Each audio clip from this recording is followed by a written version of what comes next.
Hey everybody, it's Carrie. Just coming to you to talk a little bit about our last couple of chapters of Here Comes Everybody.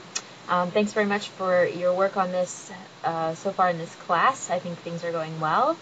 Just want to talk a little bit about the last couple of chapters that you'll be reading and some things that you can look out for. I may have missed some of you who may be working ahead already, but in case not. In Chapter 8, Shirky's talking about solving social dilemmas. And one interesting piece of this is the Pro-Anna discussion group that is created out of one of his students. One of his students works for a young women's magazine, and they have this discussion board start up about girls who were into anorexia, and they were posting messages there and giving advice on how to be successful at anorexia. So that's a very interesting discussion in the book. Chapter 9, Fitting Our Tools to a Small World. He has an interesting discussion here about small world networks, and those are kind of interesting. He talks a little bit about the chances of you knowing the person, or at least having a connection to the person that's sitting next to you in an airplane. The chances of that actually happening are greater than you might think. Kind of a 6 degrees of separation, that Kevin Bacon thing that was going on a couple of years ago. Just some interesting things, and he gives more characteristics about small world networks and what those are, and that's kind of interesting. He talks a little bit about something called friend of a friend networking, and he talks about social capital, specifically the difference between bridging capital and bonding capital, and he uses the Howard Dean presidential campaign to talk more about this as an example. So see what you can do with that on some of the right board discussions. In Chapter 10, you're going to see a lot of connections back to Wikinomics and some of the other things that we've talked about already in this course.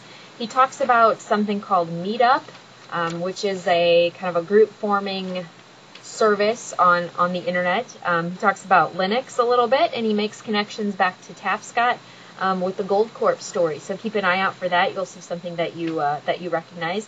And he talks about something called the open source world, and makes a couple of interesting comments there about it being cheaper for a company to just go ahead and try something than to actually have all the meetings and make a formal discussion and decision to try something or not.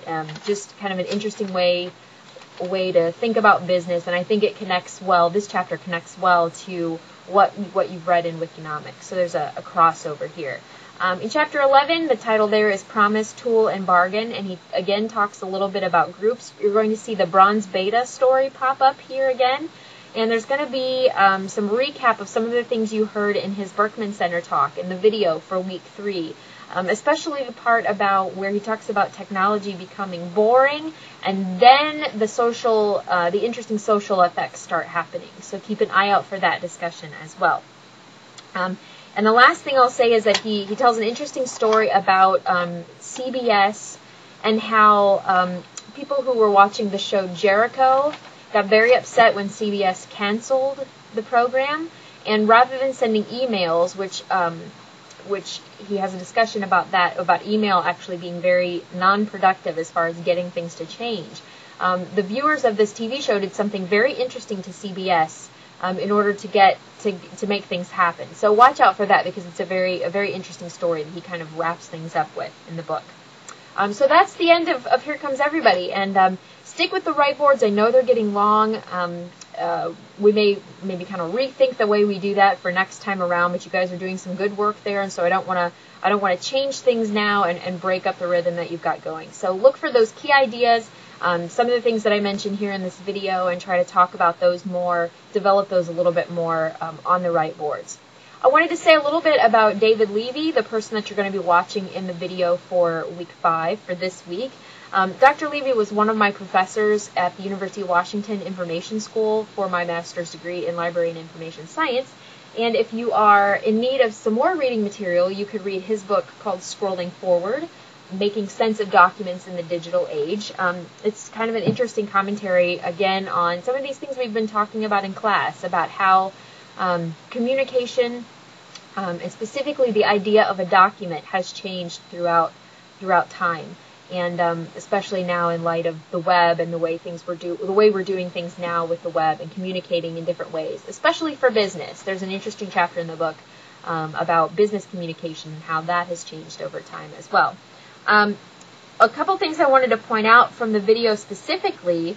Dr. Levy talks about Vannevar Bush in this video, someone who wrote an article in the Atlantic Monthly, and I have a link to that article on the Gens of Our Class webpage. That's not required reading, but if you're curious about the full article and about what Bush was writing about, beyond what Levy talks about in the video, you could click on that link and go to read the entire article at the Atlantic Monthly website.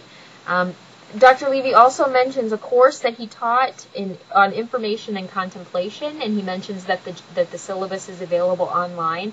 I have found that syllabus actually by emailing him and asking him about it, and he provided me with a link to the syllabus, which I posted on the Gens of Our page for week 5 as well. So if you're interested in looking at the kinds of things that he covered while he was teaching that class, that's there for you to do. He talks about hypertext in this video, and I want to clear up kind of what he's talking about in case that's kind of an unclear concept for some of you.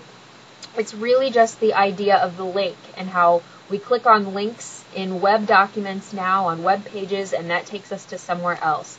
It's really what he's talking about here, what Vannevar Bush was talking about. A way that a document can link us to another document. And his idea of the Memex was a place to put all of these ideas and link them all together, all of our personal knowledge, being able to link them together and access them more easily. So just in case that wasn't clear. Otherwise, I think that's all I have to say for right now. Thanks for your good work so far on the write boards. I look forward to reading more of your work there. If you have any comments about how the write board is going, particularly for Here Comes Everybody, and maybe some recommendations for what we could do differently next time to make that a better learning experience, I would love to hear from you by email about that.